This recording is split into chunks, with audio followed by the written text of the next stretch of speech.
Most people trust that when doctors declare death, the story ends. But what I am about to tell you will shock you. You'll hear how a man with no pulse for over an hour returned to full consciousness, remembered everything, up to his collapse, and walked out with no brain damage. You'll hear why this phenomenon, called Lazarus syndrome, shakes medicine to its core, and why I left surgery forever. Most shifts at Riverside ran long, but February 2023 brought something that never left me. Riverside Medical Center was designed for chaos: heart attacks, gunshot wounds, crashes on the interstate. Every hallway seemed to hum with urgency, and the trauma bays rarely sat empty. We trained for the worst because the worst arrived more often than anyone admitted.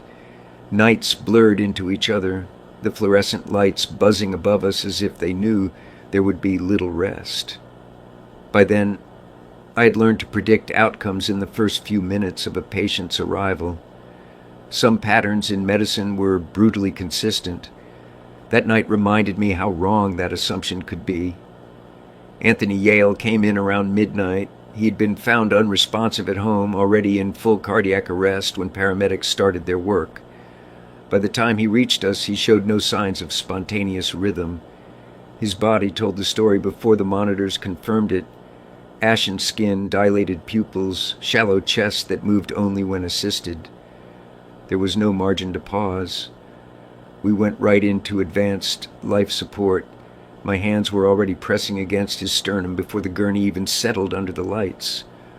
Those 4 hours felt endless, though every second was accounted for. Compressions, epinephrine, defibrillation. The familiar sequence cycled again and again. Nurses rotated to keep arms from shaking.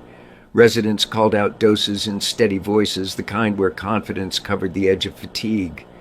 I shocked Anthony's chest more times than protocol should ever allow, watching the flatline remain stubborn, unmoved by everything we threw at it. Medications that normally sparked activity washed through his body without effect.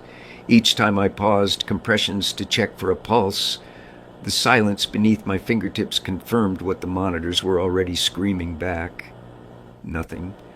By hour 3, reality closed in on all of us. His body temperature was dropping even under warming blankets, neurons robbed of oxygen long past any reversible threshold. His organs had stopped fighting, his cells had surrendered. Medicine draws lines not because we want to, but because after a certain point, nothing remains to save. In those moments, you feel it settling over the room, the collective recognition that death has won. Delivering that recognition to family members is the part no one prepares for. They had been waiting through the night, faces lit by the cold hospital lamps in the corridor, clutching each other while every door opening made them tense with hope. When I stepped out at 4 a.m, the weight of words I had said many times before still hit like a stone in the chest. We did everything we could. I'm so sorry. Those words don't explain the hours. They don't translate the bruises forming under a chest that's been compressed thousands of times, or the still yet warm hand left behind. They are only closure, final and irreversible. Back inside, I signed the last chart entry. The staff began cleaning the instruments, saline bags emptying into the trash, monitors disconnected. It was a ritual almost rehearsed. The shutting down after a code is called. The room fell into the particular quiet that only follows the acknowledgement of death. We had escaped it many times, stolen hours back from it, but not tonight. At 4:17 a.m., I declared Anthony gone. Case closed. Except it wasn't, not that night. What happens in an operating room after you call time of death? You would think everything stops, but in truth there is a kind of order that sets in. The staff begin tidying equipment, stripping off gloves, and writing detailed notes. A nurse removes IV lines, disconnects the monitor cables, and places them neatly against the wall. Someone wheels away the crash cart. There is no rush anymore, just the slow steps of people shutting down after hours of frantic effort. The adrenaline drains from the room, replaced with an empty silence. For the team, it's the moment of letting go. For the family, it's usually the darkest moment of their lives. While we moved on to the final documents, Anthony's wife and children were in the waiting area, already bracing themselves against the reality I had given them minutes earlier. I stayed in the unit for a while after the declaration. My chair creaked as I sat down, chart in hand, doing what I had done countless times before, bringing closure with a signature and precise documentation. No one spoke much. Some staff had already left to catch a few hours of rest before their next shift. Others slipped quietly into hallways or nurses' stations. It almost felt disrespectful, that calm after everything we had tried, but medicine forces you to accept those endings or you won't last in the work. By 5:15 in the morning, the room was empty except for Anthony's body, now growing colder on a bed that hours earlier had been surrounded by bright lights and urgent voices. Then, about 75 minutes after I had written the official time of death, the impossible sound tore through the quiet. An alarm. The steady beeping of a cardiac monitor flickered to life without anyone touching it. The kind of rhythmic tone that signals actual heart activity, not artifact or static. At first, the staff who remained thought it was an error, maybe a loose lead still attached, some technical fault caused by interference. But when they stepped inside, they froze. The monitor showed organized electrical movement, not random spikes, not noise, an actual heart rhythm. I was paged and hurried to the room, still half convinced it was a malfunction. Yet the moment I placed my fingers at his neck, I felt it, weak but unmistakable. A pulse. After 75 full minutes of nothing, every rule I had learned said this was impossible. A heart cannot restart after that long. A brain absent of oxygen that entire time does not recover. And yet, right there in front of us, it was happening. Colleagues filed back in, some rubbing tired eyes, some shaking their heads in disbelief. Our first instinct was to question everything. Was the earlier assessment wrong? Had we missed a faint trace of activity? Equipment checked, chart reviewed, vitals re-examined. But the truth pressed back at us. Anthony had been gone by every measurable standard. No pulse, no electrical movement, no brainstem reflexes. His body temperature had already dipped. And now, with no intervention, his heart beat in a rhythm doctors only see in the living. There is a phrase whispered in medical literature for cases like this, Lazarus phenomenon. It describes the return of heartbeat after attempted resuscitation has stopped. But the details never matched what we saw. Those described brief pauses, sometimes a few minutes, before circulation resumed. This was more than an hour without life, an interval that does not forgive brain tissue, does not allow the body to reawaken. At least that is what every textbook insists. We all stood in stunned silence while the monitor continued tracing each beat in a steady march across the screen. Even that wasn't the true shock. As we checked vitals and tried to make sense of what was unfolding, Anthony's eyes opened, slowly, deliberately, as though waking from sleep. And then he spoke, his voice soft but clear. "Where am I?" No confusion, no slurring, no delay in recognition. He focused on the faces in the room and then on the doorway where moments later his family rushed back in, their grief colliding with the unexplainable sight of him alive. I have replayed that moment countless times since, the sound of one question cutting through everything I thought I knew. That question, "Where am I?" still echoes every night I try to sleep.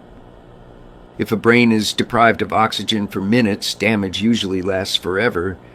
That was drilled into me in residency, repeated in textbooks, echoed in every conference I ever attended. So why was Anthony normal? The morning after his return, once his pulse had stabilized, we ran every study at our disposal. An EKG first to check the heart that had stayed quiet so long. Then CT scans to look for swelling or bleeding in the brain. An MRI followed, slow and detailed, to search for subtle injury or scar tissue the CT might miss. Finally, the neurological examination, simple and practical, blink reflexes, grip strength, orientation questions, and later, cognitive recall. Each test was chosen to tell us what the oxygen deprivation had cost him. We expected devastation. I prepared myself for grim results. I had seen countless patients who lost circulation for only a few minutes. Often they never returned to full independence. They struggled with speech, lost pieces of memory, or lived the rest of their days in rehabilitation centers. Anthony had been without measurable life for 75 minutes. There should have been nothing left of the man before. Brain cells cannot endure that timeline. Synapses falter and die. That is the law of physiology. But when the reports began to trickle in, they contradicted every expectation. The EKG showed organized, steady rhythm. It was as if his cardiovascular system had resumed work with no awareness of the time gap. The CT revealed no swelling, no infarct, no shadow signaling tissue death. The MRI, which usually uncovers damage invisible to the eye, displayed normal patterns, no trauma, no scarring. Then came the neurological testing, the part I braced myself for most. We spoke with Anthony while documenting each response. He turned his head, followed commands, and carried conversations without a hint of hesitation. He spoke with his family as if waking from a nap, recalling what he had eaten the evening before his collapse. He even remembered a minor argument he had with his wife that same night, repeating it word for word. I studied him carefully for lapses, the subtle slips that reveal impairment, halting speech, wandering attention, the kind of vacant look common even after mild deprivation. None appeared. His words came evenly. His sentences stayed coherent.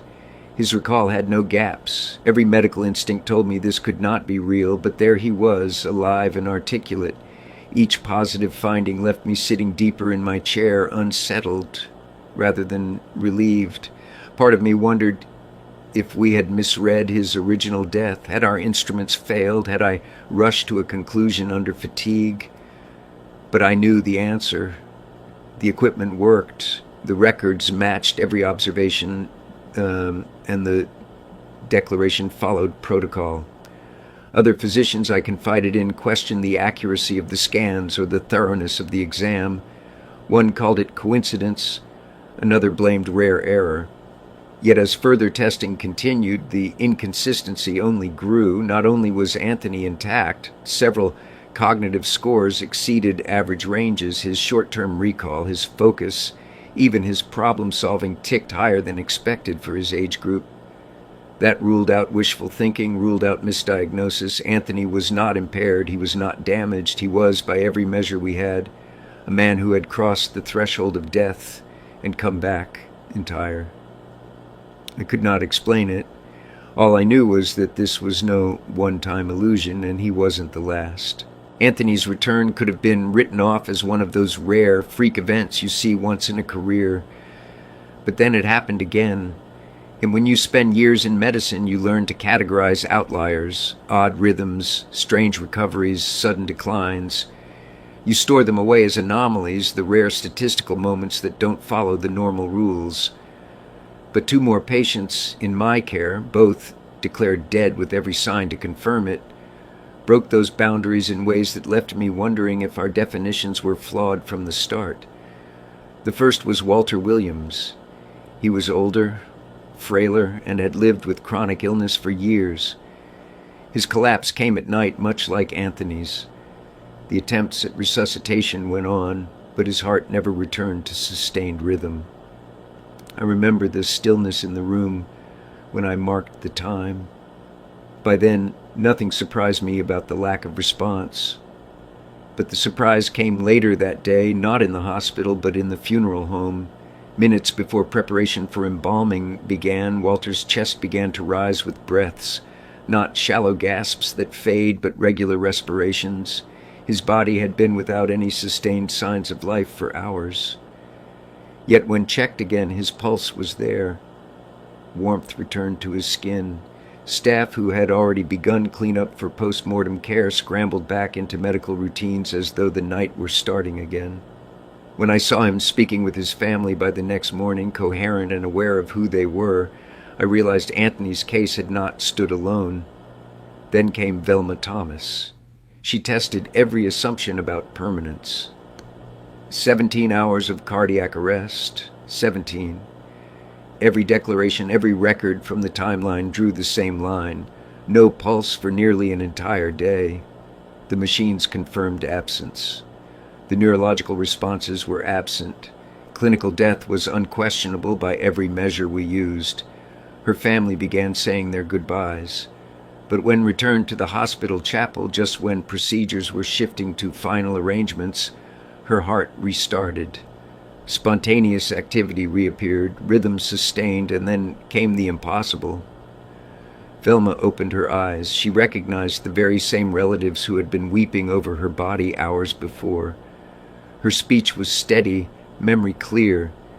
I can't forget the chill in the room when she asked for water, her voice steady as if waking from sleep instead of 17 hours lying still. The common thread in all three cases unsettled me most. No lingering deficits, no confusion, no brain damage to account for the lost hours. Usually survival after only a fraction of that time brings devastating impairment, yet these patients walked away with cognition intact, memory sharp, and bodily function unscathed. This wasn't coincidence anymore, one anomaly in a career, fine. Two, unlikely but possible. Three, with such uncanny similarities, suggested something more systematic. I began to ask myself an uncomfortable question. Have we been declaring people gone too soon? Medicine operates on guidelines, but guidelines assume predictability. If Anthony, Walter, and Velma returned fully alive after extended intervals, how many others might have restarted outside our view? The very idea gnawed at me during every end of resuscitation call. Death was no longer absolute. The ripple effect was immediate. Families celebrated, but you could see confusion in their faces. They were told their loved one had died, and now they were handed back alive, memories intact. Some asked about legal responsibility, about errors, about malpractice, though no claims lasted. What do you accuse a doctor of when someone you love comes back? The hospital system didn't encourage conversation on it. My colleagues were skeptical, some dismissive, suggesting these events were misread pulse checks, moments of hypothermia, even equipment glitches, anything but redefining the certainty of death. But as I researched, I learned Lazarus syndrome wasn't just whispered about in dark corners of medicine. It had a history. Reports surfaced in journals and case files across decades. Most had been treated as statistical noise, rare, bizarre, dismissed as curiosities. Yet repetition creates patterns, whether we want them acknowledged or not. By then I had started collecting them myself, keeping detailed notes not only on Anthony, Walter, and Velma, but also on every report I discovered from colleagues in other institutions. The more I gathered, the less easy it became to ignore. I couldn't stop thinking about it. And once I began asking questions out loud, I realized medicine wasn't ready to hear them. Death has to be absolute in medicine. But what if it isn't? That was the question I carried into staff meetings, thinking my colleagues would share my concern. After Anthony came back, and then Walter, and then Velma, I thought the logical next step was to gather the data, present the evidence, and have an honest conversation. I put together timelines, scans, and outcome reports. Everything was carefully documented. I expected silence at first, maybe disbelief, but I thought deep down they would see what I saw. If death wasn't always final the way we were taught, then our practices needed to change. At the minimum, we needed to understand why. The room was quiet while I presented. Faces were stiff. A couple of doctors leaned back in their chairs, eyes focused on the table instead of me. When I finished, I was ready for debate, for talk about mechanisms, about longer monitoring, about medical contexts I hadn't considered. Instead, I got warnings. One senior cardiologist said, "Michael, you're one of our best, but this makes you look unstable." Another reminded me that talking too openly about these cases could damage my career. I had expected curiosity. What I found was fear. That fear ran deeper than skepticism. Hospitals operate in a world wired around certainty. Insurance companies require it. Legal systems demand it. If a death certificate is signed, it has to be beyond question. If someone labeled deceased rises an hour later, that isn't just bizarre, it's a potential liability. Families could sue. Malpractice claims could cripple careers. Policies could be challenged in ways no administrator wants. A case like Anthony's isn't just a puzzle, it's a threat to the structure of modern healthcare. Once I realized that, the cold response from my peers started to make sense, even if it left me unsettled. From then on, my cases were often dismissed before I finished sentences. You misread the monitor. The patient had residual activity you couldn't detect. Others leaned into softer language, miracle recoveries, or rare flukes. Words designed to tuck the phenomenon into a corner we didn't have to study further. I wasn't accused directly of malpractice, but the tone of the conversations grew sharper. My name wasn't mentioned as often in meetings. Colleagues I had worked with for years became polite, distant. The message was clear: stop pushing. One ethics committee session still stays with me. I raised the simple question, should patients be monitored longer before a declaration is made? We spend 30 minutes coding, sometimes longer. Then once the line holds flat and no reflexes return, we close the chapter. But what if that window isn't wide enough? What if death doesn't happen in one precise instant, but in a shadowed space with more variation than textbooks admit? The chair of the committee thanked me for my input, wrote a note, and shifted to the next agenda item. Nothing changed. My reputation weakened little by little. Instead of being known for surgical outcomes, I became known for questions nobody wanted raised. The harder I tried to fight for answers, the more isolated I felt. In surgery, especially at the cardiac level, trust is currency. Lose that, and you can't function. I started to wonder how long I could keep operating under those circumstances with the sound of those beeping monitors still in my ears. When Velma returned, 17 hours after being written off, I knew my time was over. If 3 cases hadn't convinced the system, nothing ever would. How does a top surgeon walk away after decades at the pinnacle of medicine? That was the question I couldn't avoid after Velma returned. I knew then that I could never trust medical finality again. For every time I had signed my name on a death certificate, I wondered if somewhere unseen a heart had started again. That thought drained the certainty from my hands, and without certainty you cannot hold a scalpel. In surgery, declaring someone dead is the final act. Families cling to those words, nurses mark the time, and the case closes. But after 3 patients who should never have opened their eyes again did exactly that, I no longer felt able to make that call. Every time I looked at a motionless chest, I remembered Anthony asking, "Where am I?" Every time a family sobbed in a waiting area, I remembered the hushed voices when Walter's breaths returned in a funeral home. I carried those images with me into the operating room, and instead of focusing on the task in front of me, I kept waiting for impossible rhythms to return. That conflict grew unbearable, so my resignation wasn't dramatic. No speeches, no explosive argument. It was a form left discreetly on the desk of my department head. A month later, without ceremony, I walked out of Riverside for the last time. I didn't go to another hospital. I didn't return to another high-volume center. I left the world of night codes, resuscitations, and surgical gambles entirely. I moved to rural Montana. The clinic where I worked there was unrecognizable compared to Riverside. Instead of bright trauma bays and surgical theaters, I found myself in modest exam rooms with handwritten schedules taped to the wall. I treated sore throats, sprained ankles, high blood pressure, and seasonal flu, things that didn't demand split-second decisions between life and death. The rhythm was slow, the tone was calm, no crash carts, no alarms cutting through the night. But it was more than just a career shift.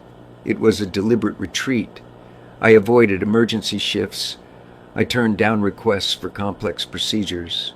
Any situation that carried the possibility of declaring time of death, I quietly stepped aside. I told myself it was better for the patients, better for my own peace, but the truth is simpler. I couldn't face another end call. Not when I no longer believed it was truly final. Even in Montana, the memories followed. I kept a locked box in my office filled with case files, Anthony, Walter, Velma, and a growing stack of reports I gathered from across the country. Each one chronicled a variation of the same impossible story. I documented them late at night, sometimes flipping through hospital databases, sometimes reading smaller journals where these cases were tucked away like footnotes, and the smallest details still trigger unease. A finger twitch in a patient under sedation, a monitor that skips half a beat. What other doctors brushed aside as noise, I studied for too long, waiting for patterns. Even a simple lapse in rhythm could set my pulse racing, the old fear whispering back. My career didn't end from failure. It ended from knowing too much about phenomena no one wanted to face. I had been trained to master heart surgery, but I quit because I realized I didn't understand death. To this day, I can hear my own words repeating whenever I'm asked why I walked away. The dead don't stay dead. That phrase became my legacy, whether I wanted it or not. The more I think about it, the less certain I am that we truly understand death. Anthony's case and the others that followed showed me that the line we draw is not as final as we want it to be. If 3 people came back fully intact, how many others were declared gone without anyone there to witness a return? We rely on protocols that feel absolute, but the body doesn't always agree with them. The dead don't always stay dead. And the most unsettling thought is how many may have tried to come back, unseen and unheard.